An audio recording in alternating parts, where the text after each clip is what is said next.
the configurator is built up of 3 layers. So first off, you have in order to access the layers, you have to go into your default tray. If that's not visible, you simply go to Window, Default Tray, Show Tray. Now it's hide because the tray is here. So you have 3 layers. You have a 2D layer. If you want, you can start drawing the SAM in 2D first.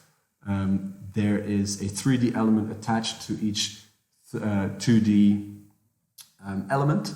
So by clicking on these eyes, you can hide or show different layers. So if you click on the 3D layer, you can see that the SAM appears. But if you want to start drawing in 2D first, you can. It automatically fills in the 3D SAM on top.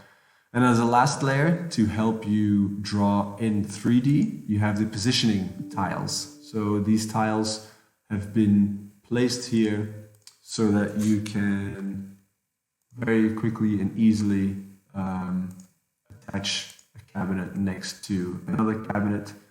For example, if you take the positioning tile, you grab it by the corner and place it here, just like that. For example, that's just there to help you position the different cabinets.